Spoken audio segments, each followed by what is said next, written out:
Have you ever wondered, what happens when the support system you once relied on is no longer there? By the time you reach 60, a harsh truth becomes clear. The safety net you assumed would always be there may not be as strong as you thought. Your children are busy with their own lives. Your parents are likely gone, and friends? They may have drifted away, caught up in their own challenges. If you're counting on family alone to carry you through old age, you might be setting yourself up for disappointment and loneliness.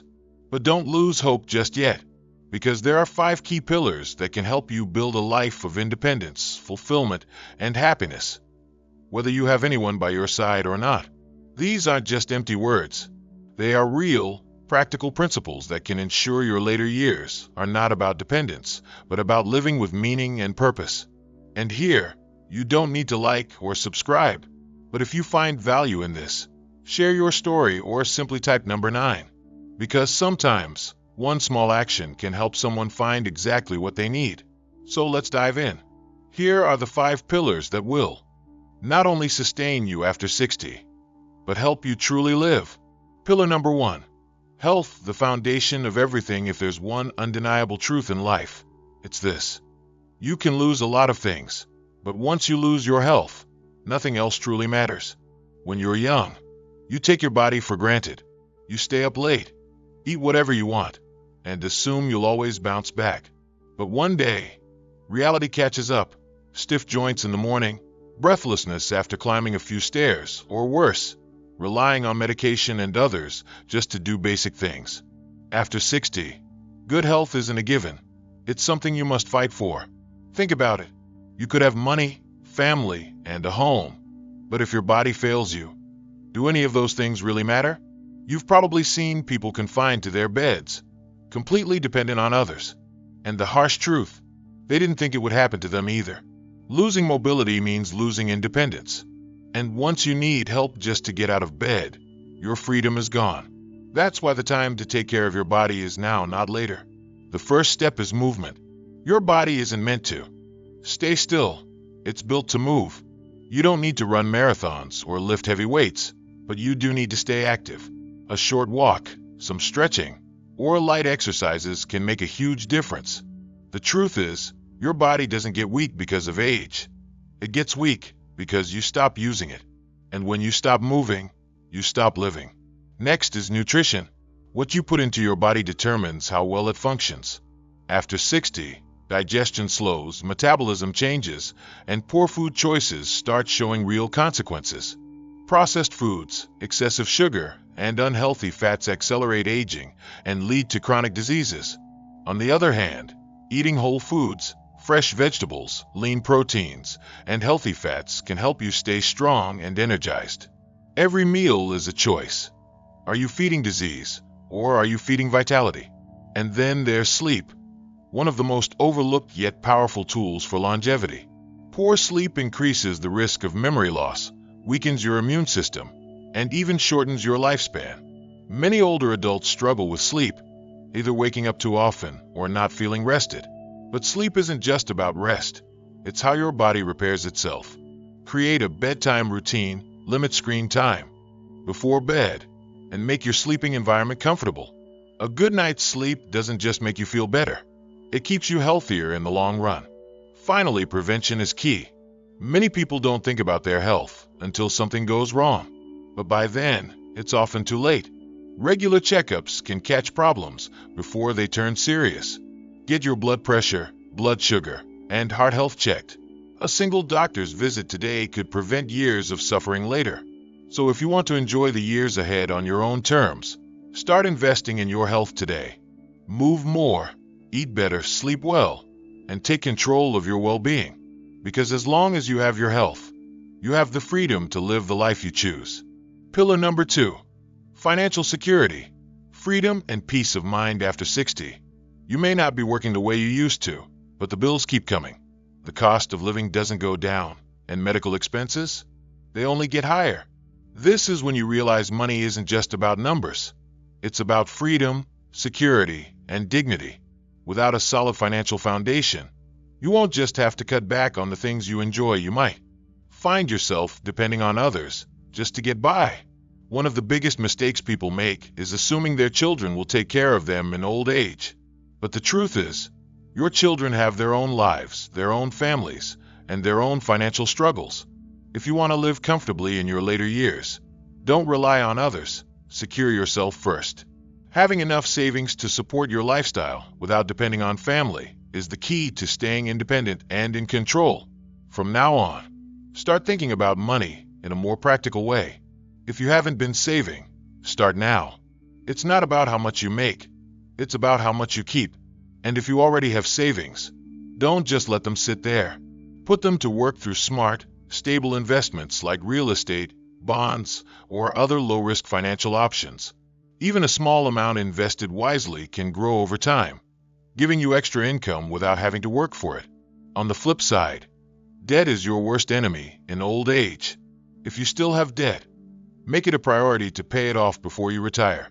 Carrying financial burdens into your later years can rob you of the peace you deserve. A debt-free life, with savings and passive income, is the difference between struggling to get by and truly enjoying your retirement. And let's talk about medical expenses. As you age, healthcare costs will rise, and not everything will be covered by insurance. The last thing you want is to drain your savings because of unexpected medical bills. Plan ahead, have an emergency health fund, and, if possible, invest in good health insurance.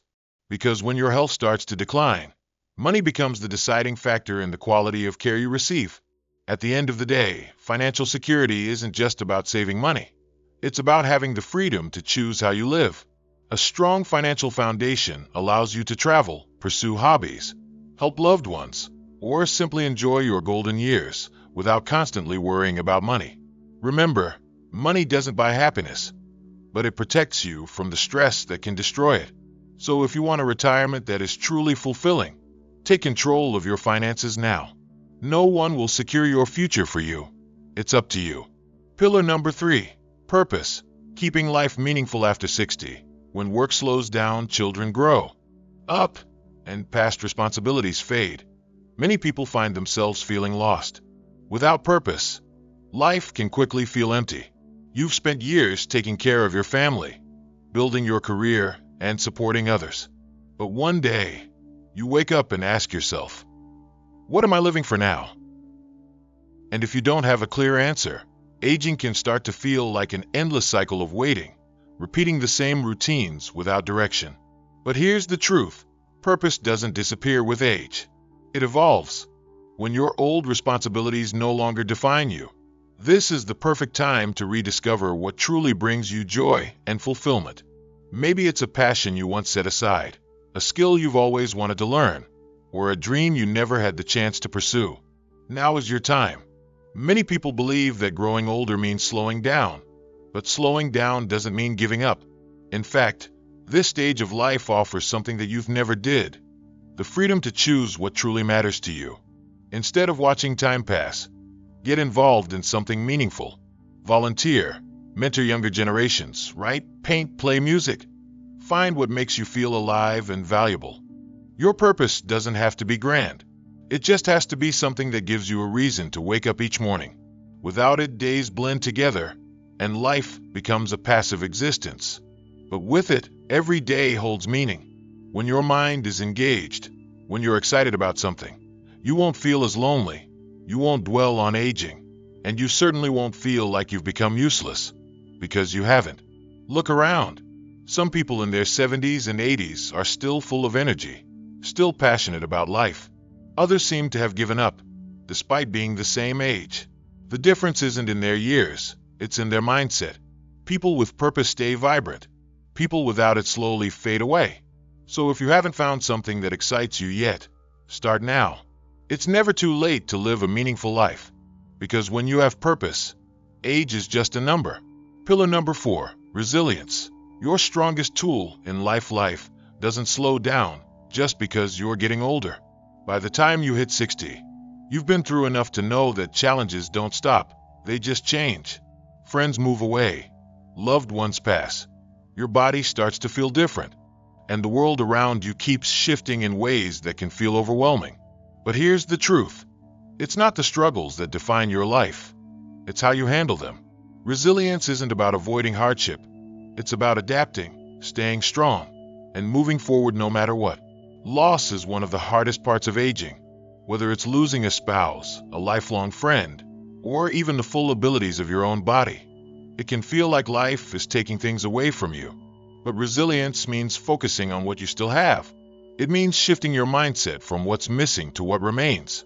You can either let loss break you, or you can use it as a reminder to cherish the time, the people, and the opportunities you still have.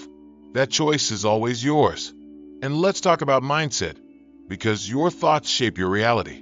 If you believe aging is just about decline, loneliness, and struggle, then that's exactly what you'll experience. But if you see it as a new phase of wisdom, freedom, and growth, then suddenly the picture changes. The strongest people aren't those who had an easy life. They're the ones who learn to find strength in every challenge. Being adaptable is also key. The world will keep evolving, whether you like it or not. Technology moves fast, society shifts, and things just aren't the way they used to be. Fighting against that only leads to frustration, while embracing it keeps you engaged and open to new possibilities. No, you don't have to love every change, but when you stay flexible, when you keep learning, when you choose to keep up instead of resisting, you don't feel left behind. And here's another hard truth. Carrying the past with you, regrets, grudges, or old pain, only makes life heavier. The past is done. You can't change it, but you can control how much space it takes up in your mind. Let go of what doesn't serve you. Focus on what brings peace and fulfillment instead. Life feels lighter when you stop holding on to things that don't matter anymore. Most importantly, never stop moving forward. Resilience isn't just about enduring hardship. It's about choosing to live fully no matter what. Stay active, stay curious, and keep looking for ways to grow. Because hard times will come. That's a guarantee. But when you build resilience, you don't just survive them. You rise above them. And at the end of the day, that's what matters. Resilience isn't about how many times life knocks you down. It's about how many times you get back up. Pillar number 5, community. The people who truly matter by the time you reach 60. You start to realize something important. Family isn't always the support system you once imagined it would be. Children grow up, build their own lives, and get caught up in their own responsibilities. Friends drift apart, and some relationships that once felt strong may weaken over time. If you rely solely on family for emotional support and companionship, you might find yourself feeling disappointed or even isolated. That's why building your own community, your chosen people, is one of the most important things you can do. Community isn't about having a big social circle. It's about having the right people around you. A few meaningful, dependable relationships will bring you more happiness than a room full of acquaintances. These are the people who see you, value you, and walk alongside you through the later chapters of life. Not out of obligation, but out of genuine care and connection. They're the ones who truly matter. But here's the thing. Good relationships don't happen by accident. They require effort.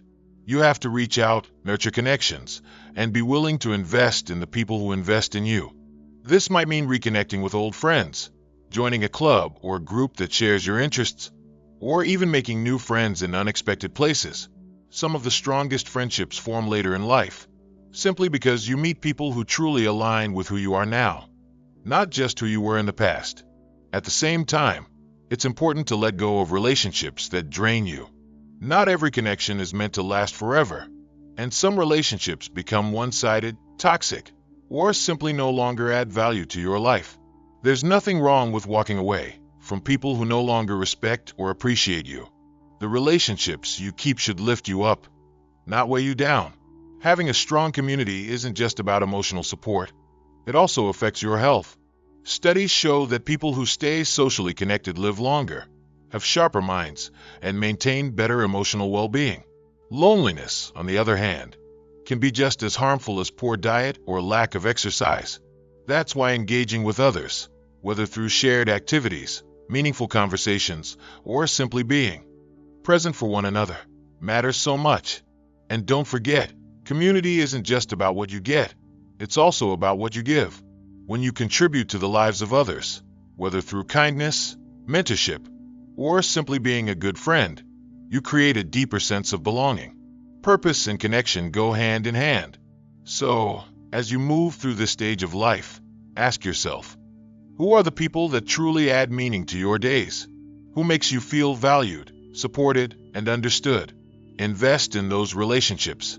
Let them grow. Because at the end of the day, it's not about how many people you know. It's about the ones who truly show up for you. And that's the community that makes all the difference. From this fifth pillar, let me tell you about Adam, 73 years old. At 73, Adam once believed that family would always be his greatest source of support. He had spent decades working hard to provide for his children, expecting that in his later years, they would be there for him. But life had other plans. His son was busy with his career, and his daughter had moved to another country. The phone calls became less frequent, and his home grew quieter by the day. At first, Adam felt abandoned. He withdrew from social activities, convinced that loneliness was just a part of aging. But one afternoon, while sitting alone at the park, he met an old acquaintance, Robert, who invited him to join a local senior club. Adam hesitated at first, but then he realized waiting for others to bring joy into his life was a losing game. Slowly, things changed. Adam started joining group walks in the morning, chess matches in the afternoon, and storytelling nights at the community center. He helped others with small home repairs, and in return, they taught him how to use modern technology. For the first time in years, he felt valued, heard, and truly connected. Through this, Adam understood that family isn't just about blood. It's about the people who show up, who share your time, and who make life meaningful. His happiness didn't come from waiting. It came from reaching out. Life after 60 isn't about waiting or giving up. It's a journey you still have the power to shape. These 5 pillars, health, financial security, purpose, resilience, and community, are what will help you live your later years on your own terms. When you take care of your body, you keep your freedom. When you have financial stability, you keep your dignity. When you have something to strive for, you keep your mind young. When you build resilience, challenges won't break you. And when you find a strong community, you'll never be alone. Getting older doesn't mean stepping away from life. In fact, this is the time to truly enjoy what you've built, to discover new joys, and to finally do the things you never had time for. Age is just a number. What really matters is how you choose to live each day. So, what will you choose? Will you sit back and wait for life to happen? Or will you take control and make the most of it? The decision is yours. Where are you from? If you agree with this message, share your thoughts in the comments, or just type number 9. Let's move on to another story. Have you ever laid next to your partner and felt like you were miles apart? Have you ever wanted to say something but held back because, honestly, what's left to say? Marriage doesn't fall apart in a single moment. It fades over time, little by little, in ways that go unnoticed, until one day, you wake up and realize the person who once meant everything now feels like a stranger. The real danger isn't the big fights. It's when the fights stop. When a woman, after 62 years of marriage, sits in silence and asks herself, "Am I truly happy?" And sometimes the answer isn't about falling out of love. It's about not feeling loved anymore. Most people don't see it coming. At first, it's just a conversation that never happens. Then, it's the quiet dinners where 2 people sit together but live in separate worlds. And over time, the warmth disappears, not in a dramatic way, but in the small, unnoticed moments. Love doesn't shatter. It simply fades, replaced by routine, obligation, and a life shared but no longer truly lived together. So why does this happen? Why do women who once gave their hearts to a marriage slowly withdraw? Not physically, but emotionally. What are the real reasons behind this quiet distance? And more importantly, can anything be done before love becomes just another memory? If any of this feels familiar, don't hesitate to share your thoughts, or simply type number 9. Because sometimes, one small action can help someone find exactly what they need. Number 1. The emotional burden becomes too heavy. Here's something most men don't realize. Being a wife isn't just about love. It's about being the planner, the organizer, the problem solver. It's remembering birthdays, scheduling doctor's appointments, keeping the household running smoothly. It's making sure everyone is taken care of. But the real question is, who takes care of her? When she was younger, she probably didn't think much about it. She loved her family. She loved her husband, and she did it all with devotion. But over time, something changed. Not because she stopped loving, but because she started feeling exhausted. She started realizing that for years, maybe decades, she's been carrying it all alone. And the hardest part, her husband might not even notice. She's not asking for grand gestures. She just wants to hear, "I see you. I appreciate everything you do." But if those words never come, if everything she's done is simply expected, never acknowledged, then one day, she stops trying. Not because she doesn't care anymore, but because she's tired of loving someone who never truly saw how much she gave. Number 2, the lack of meaningful communication. In the beginning, conversations were effortless. How was your day? What are you thinking about? Tell me about your dreams. There was curiosity, laughter, a deep desire to understand each other. But over time, the words started to fade.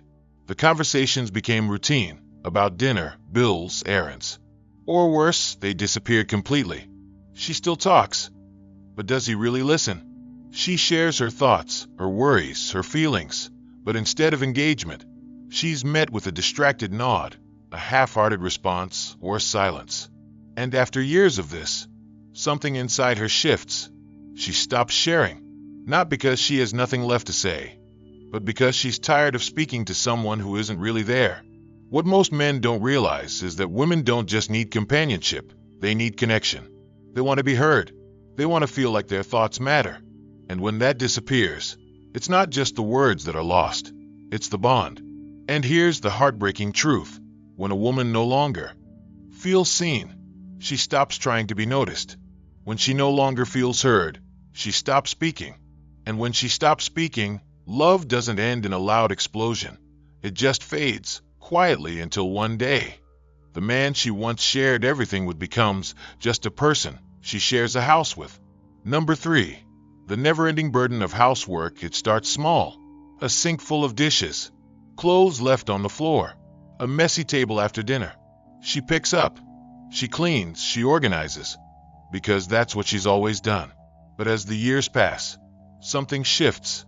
She starts to wonder, why am I still the only one doing this?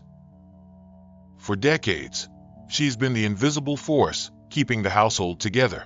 She didn't complain when the kids were young, when life was chaotic, when there was always something that needed to be done. But now, the children are grown, life has slowed down, and yet, she's still the one carrying the weight of it all. Her husband, he may not even notice. Maybe he assumes she doesn't mind, that she's just better at keeping things organized. Maybe he thinks, after all these years, this is just the way things are. But here's what he doesn't see.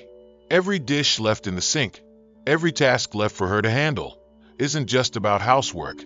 It's a reminder that even after a lifetime together, she is still expected to do it all. And so, resentment builds, not because of the chores themselves, but because of what they represent. She doesn't want to feel like the housekeeper of her own home. She doesn't want to spend her later years picking up after a man who doesn't even realize the burden she's carrying. She doesn't need perfection. She doesn't need grand gestures. She just needs to feel like she's not in this alone. Because love isn't just about the big things. It's about the small, everyday choices. And when one person keeps doing all the work, while the other simply exists within the comfort of it, love starts to feel a lot like exhaustion. Number 4, she grows. But he doesn't. At some point, she realizes she's not the same woman she was years ago. She's grown. She's changed. Her interests have expanded. Her outlook on life has evolved. She wants to explore, learn new things, meet new people. But her husband, he's exactly the same. Same routines. Same mindset. Same conversations. In the beginning, it didn't bother her. She was busy, raising kids, managing a home, keeping life together. But now, with more time to reflect, she starts to feel it. The gap between them. the difference in who they've become. She's moving forward, but he's standing still. And that's when it happens. She starts doing things on her own, not out of resentment, but out of necessity. She takes trips without him. She picks up new hobbies he has no interest in. She builds a life outside of their marriage, not because she wants to leave him behind, but because he refuses to move forward with her. He doesn't have to be perfect.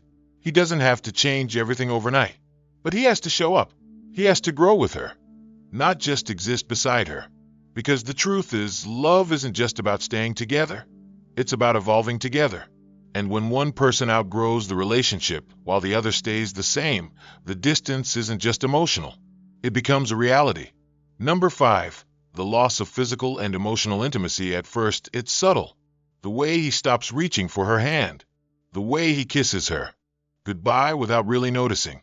The way their conversations feel more like updates than real connection. She tells herself it's just life, just routine. But deep down, she feels it, the distance. It's not just about physical intimacy. It's about the small moments, the lingering eye contact, the way he used to make her feel wanted, seen, desired. Over time, that spark fades. Not because they don't love each other, but because they stopped showing it. And here's the painful part. He may not even realize it's happening. He may assume everything is fine because they still live together, still share a life. But what he doesn't see is how much she misses feeling like more than just a wife, more than just a familiar presence in the house. She misses feeling wanted. She doesn't expect grand gestures. She doesn't need constant passion. But she does need to feel like she still matters to him in that way. Because love isn't just about companionship. It's about connection. And when a woman no longer feels that connection, she doesn't leave right away. She withdraws, little by little, until one day she's there, but her heart isn't. Number 6, retirement changes everything, but not always for the better. Retirement. It's supposed to be the golden years, the time to relax, to enjoy life together. But for many couples, it's the beginning of something unexpected, frustration, boredom, even resentment. For years, they had a rhythm. He went to work. She managed the home or had her own responsibilities. There was space, balance. But then everything changes. Suddenly, he's home all the time. No schedule, no direction, no sense of purpose. And whether he realizes it or not, he starts relying on her to fill his time, to entertain him, to give his days meaning. At first, she tries. She plans things, makes suggestions, encourages him to pick up hobbies. But if he refuses to engage, if he simply settles into a routine of doing nothing, she starts feeling trapped. The life she imagined, one where they would enjoy their freedom together, starts to feel suffocating. She didn't sign up to be his entertainment committee. She didn't expect retirement to mean spending every hour managing his boredom. She wanted peace, adventure, maybe even a little time for herself. But instead, it feels like just another obligation, another role she has to play. And that's when the resentment sets in. Not because she doesn't love him, but because she feels like she's lost herself in the process. She wanted retirement to be a new beginning. But instead, it's starting to feel like the end of something she can't quite put into words. Number 7. She no longer feels heard or appreciated. It's not the arguments that hurt the most. It's not even the silence. It's the feeling of speaking and realizing no one is really listening. For years, she was the backbone of the family, the one who kept things running, who remembered the little details, who made life easier for everyone. She never asked for much, just to be acknowledged, to be seen, to be valued. But somewhere along the way, that stopped happening. She still tries. She shares her thoughts, her feelings, her worries. But instead of real engagement, she gets half-hearted nods, distracted responses, or worse, indifference. And after a while, something inside her shifts. She stops trying. Not because she has nothing left to say, but because she's tired of feeling invisible. A woman doesn't need grand gestures. She doesn't need flowers or extravagant words. She just needs to feel like her voice still matters, that her presence still means something, that after 62 years of love and sacrifice, she is still more than just someone who exists in the background. But when that recognition never comes, when she feels unheard long enough, She doesn't fight. She doesn't. The next part of this video is now available on my channel.